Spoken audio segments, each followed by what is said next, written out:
Now, Madam President, on an entirely different matter, today marks the 31st anniversary of the Tiananmen Square massacre in Beijing. Because of China's censorship and disinformation, we still do not know how many brave Chinese people were killed by their own government on June the 4th, 1989. Conservative estimates say hundreds, others say thousands. A burst of violence against peaceful democracy protesters, weeks of arrests, roundups, and executions. And then, Madam President, total silence. Never since have Chinese people been able to freely and openly remember the atrocity. Never, outside the oasis of Hong Kong, has a single formal gathering of on Chinese soil been permitted to commemorate the victims. Now, even that oasis of freedom is at risk. We learned this week that under new pressure from Beijing, Hong Kong is refusing to permit the annual candlelight vigil for the first time ever. This year, the Chinese Communist Party wants no candles lit, even in Hong Kong, just more darkness. 31 years ago, brave Chinese flooded that public square and others across their nation in the fervent hope that economic liberalization would also lead to a less authoritarian, more open society. What they got were bodies littering the ground. A shocked world sanctioned the PRC, but as time passed, the world relaxed somewhat and returned to a strategy of welcoming China into the global public square, bringing the PRC into international institutions in the hope that an included China would actually play by the rules. Time and again, those hopes have been dashed. The last few months have been their own tidy case study in what kind of global actor the so-called People's Republic has chosen to be. Their response to the coronavirus pandemic that started in their own country was to silence their own doctors, imprison their own people, shut down important research, and lie to the rest of the world while hoarding supplies for themselves. The CCP's selfishness and failures fueled a worldwide catastrophe. And ever since, they've tried to use that catastrophe as a smokescreen for other aggression. While they thought the rest of the world was distracted, China has cracked down on Hong Kong, conducted provocative military exercises near Taiwan, expanded their bullying in the South China Sea, pressured the Philippines, and literally initiated physical fighting with India in the Himalayas. Oh, and according to press reports, they also found the time to mount online disinformation campaigns to hurt America and divide us among ourselves. Bad actors linked to Beijing have reportedly flooded Twitter to exploit the death of George Floyd and increase hostility among Americans. Even in official channels, CCP leaders mock America and imply our society is no better than their tyranny.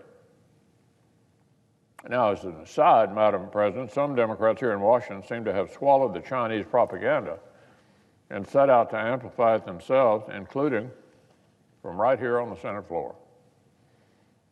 Yesterday, right here in the Senate chamber, the Democratic leader explicitly compared American men and women in uniform to the Chinese murderers who committed the massacre in Tiananmen Square.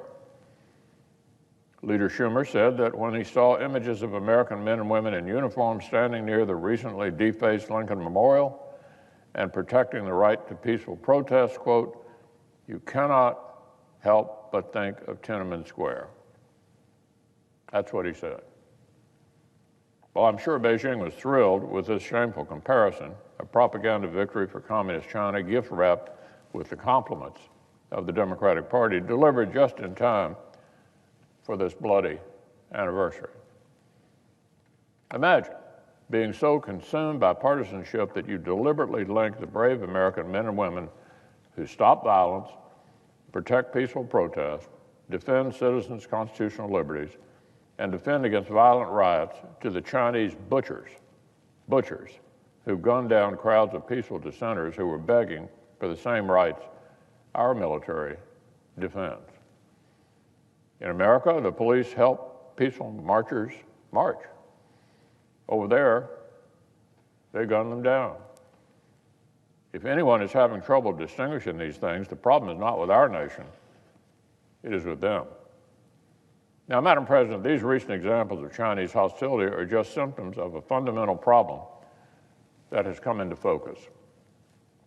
Decades ago, the United States and the rest of the world made a calculated bet that welcoming China into the fold would cause them to mend their ways. 20 years ago, President Clinton argued for admitting China into the WTO because, quote, economic innovation and political empowerment will inevitably go hand in hand. Many smart people made that wager, President in both parties, but we should never use words like inevitable. President Clinton also said China has been trying to crack down on the internet. Good luck. Back in the year 2000, the transcript says that was greeted with laughter. Well, no one's laughing now. China's leaders have pounced on every inch of economic space in the world that the world has afforded them, and then some. They've cheated on trade, stolen foreign technology. They've executed on long-term plans to dominate key global industries. They've weaponized foreign aid to bring developing countries under their thrall. So the Chinese economy has leapt forward. The Chinese people enjoy greater prosperity, which they sorely needed after decades of communist mismanagement. But all of this money and innovation have not brought the people any more freedom. They've given CCP elites better high-tech tools to oppress their own people and more leverage to undermine the international system. Rather than importing liberty into China, this economic integration seems to have been rather more successful at exporting their authoritarian preferences to the rest of us. Right here in the United States, we've seen Hollywood make a gross habit of self-censoring films to avoid offending the Chinese Communist Party. We've seen the NBA prioritize its profits in China and throw an employee under the bus who spoke out for Hong Kong.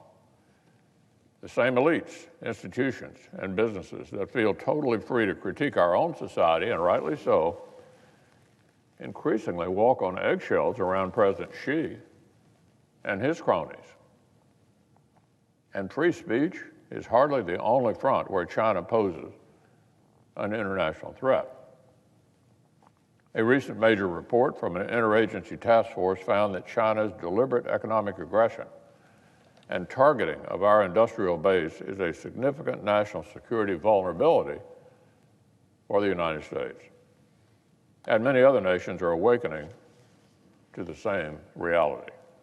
Back in March, a CCP-controlled newspaper threatened to cut off pharmaceutical exports to the U.S. and plunge Americans into the mighty sea of coronavirus if we did not play more nicely with Beijing.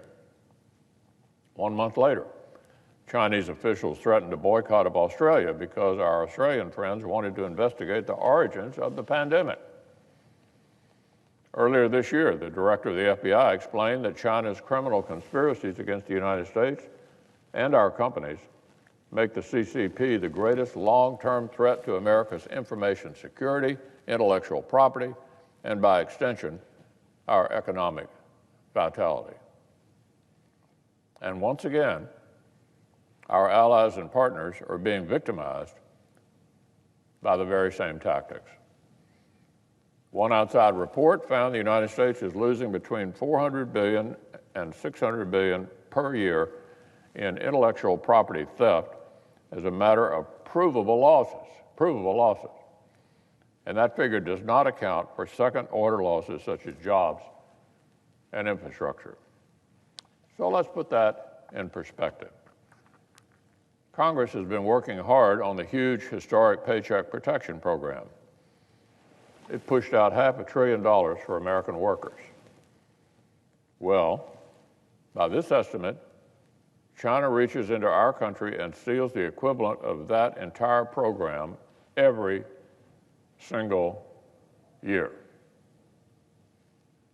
China does not play by the rules, not in Hong Kong, not in the WHO, not in the WTO, not in international trade. Year after year, on issue over issue, they've chosen the path of aggression.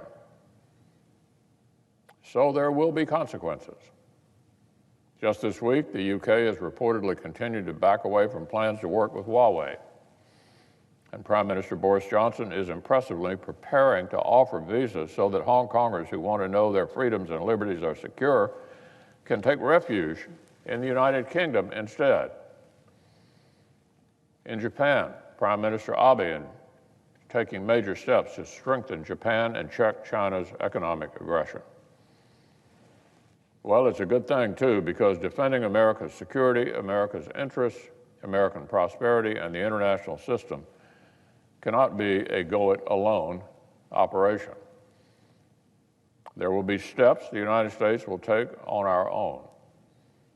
But just as the entire free world stands united today to remember Tiananmen Square, so we will need to stand together to prevent the world's public square from heading towards similar domination by China.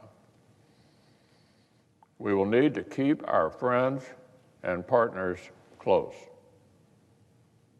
China can try to repress their own people, but the United States of America will never fall silent. We will never go dark.